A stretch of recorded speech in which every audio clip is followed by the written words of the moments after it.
के बदले नेतन्याहू के 200 धमाके।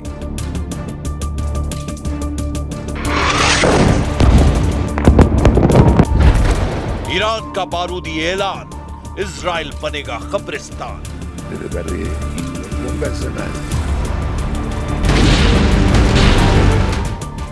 जब ट्रंप गजा युद्ध समझौते का क्रेडिट लूट रहे थे, तब इजराइल बारूदी तांडव मचा रहा था।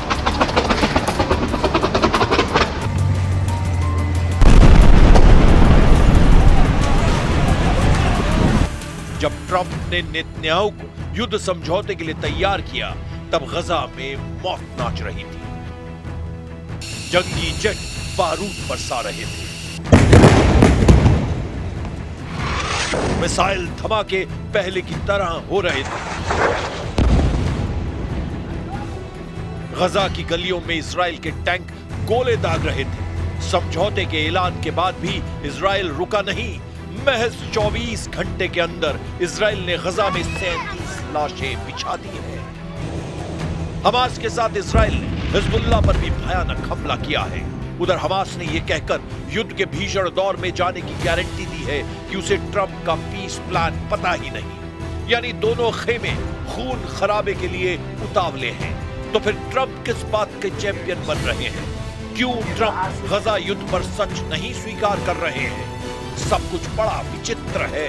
3 सितंबर को दोपहर तक हमले में इजराइल ने 37 से ज्यादा शवों का ढेर लगा दिया है। ये हमले ट्रंप के पीस प्लान पर नेतन्याहू की सहमति के बाद हुए हैं। उधर हमास ने 30,000 आत्मघाती लड़ाकों को युद्ध में झोंकने का सिग्नल दिया है। हमास लीडरशिप ट्रंप के समझौते को मानने के मूड में नहीं। ईरान में हमास के प्रतिनिधि खालिद कद्योमी ने कहा है कि फिलिस्तीन के किसी भी फैसले का हक सिर्फ फिलिस्तीनियों का है। This is very important point. See, the right to self-determination. The next day of war is pure Palestinians. These are the basic principles. Anything to be discussed about the political future of Palestine should address these very important points. No one has right to intervene into the Palestinian affairs but the Palestinians themselves.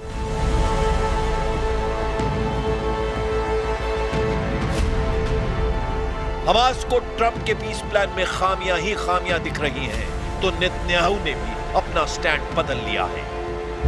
Trump के गजा युद्ध समझौते में अहम और जरूरी बात यह है कि इजराइल गजा पर न कब्जा करेगा, साथ ही इजराइल की सेना गजा से वापस लौटेगी। वहीं ट्रंप से मुलाकात के कुछ देर बाद नेतन्याहू ने ऐलान किया है कि इजराइल डिफेंस फोर्स गजा पट्टी में कब्जा नहीं छोड़ेगी। במקום שהחמאס יבודד אותנו, הפכנו את היוצרות ובודדנו את החמאס. עכשיו כל העולם, גם העולם הערבי והמוסלמי, לוחץ על החמאס לקבל את התנאים שהצבנו יחד עם הנשיא טראמפ, לשרת כל חטופינו, החיים והחללים כאחד, כשצה"ל נשאר ברוב הרצועה. מי היה מאמין לזה? הרי כל הזמן אומרים, אתה חייב לקבל את התנאים של החמאס, להוציא את כולם, צה"ל צריך לצאת החוצה. והחמאס יכול להשתקם, הוא יכול גם לשקם את הרצועה. לא ולא, זה לא קורה. ההפך. We're going to do about 3 or 4 days. We'll see how it is. All of the Arab countries are signed up. The Muslim countries all signed up. Israel's all signed up. We're just waiting for Hamas. And Hamas is either going to be doing it or not. And if it's not, it's going to be a very sad end. Hamas समर्थक अलग-अलग fighter group Trump के plan पर भड़के हुए हैं। गजा में Trump के समझौते को अमेरिका और इजराइल को मुनाफे का बताया जा रहा है। वहीं पीएम नेतन्याहू ने भी ये साफ कर दिया है कि वो फिलिस्तीन देश नहीं बनने देंगे। ट्रंप के सुझाए समझौते में भी इसका कोई जिक्र नहीं किया गया है। ממש לא, זה גם לא כתוב בהסכם. אבל דבר אחד כן אמרנו, שאנחנו נתנגד בתוקף למדינה פלסטינית. הנשיא טראמפ גם אמר את זה, הוא אמר שהוא מבין את זה, הוא אמר באו"ם גם שזה יהווה את פרס עצום לטרור וסכנה למדינת ישראל, וכמובן שאנחנו לא מסכימים.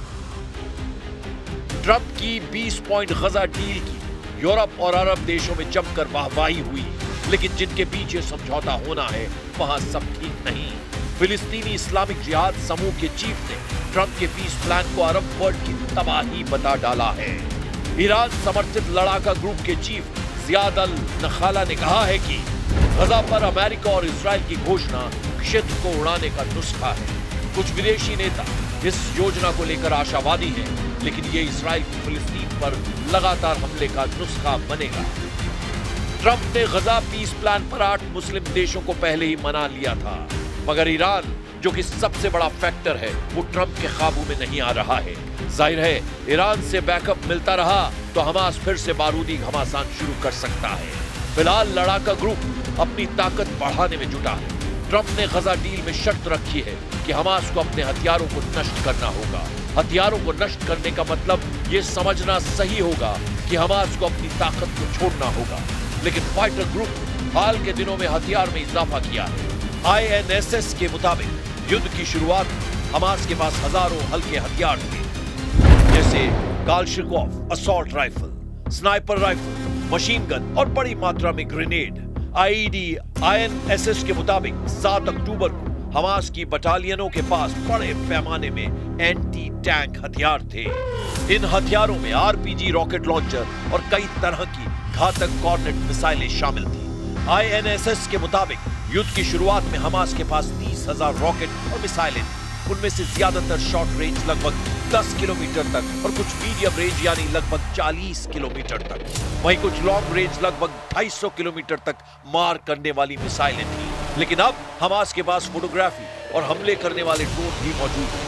AP की रिपोर्ट के मुताबिक हमास के पास जो हथियार है उसका ब्यौरा कुछ यूं है।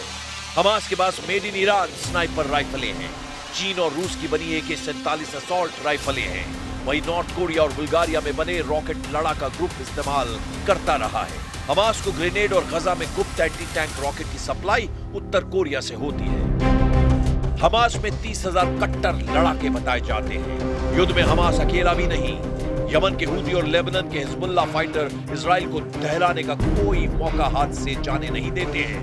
इजराइल को उलझाने के लिए हूती और हिजबुल्लाह लगातार हमले करते हैं। इजराइल को लेबनान फ्रंट की अनदेखी भारी पड़ जाती है। इसीलिए ट्रंप के पीस प्लान के बाद भी नेतन्याहू आर्मी लेबनान में हमले तेज कर चुकी है। इजराइल ने हवाई हमले में हिजबुल्लाह के 2 टॉप कमांडरों को ढेर कर दिया।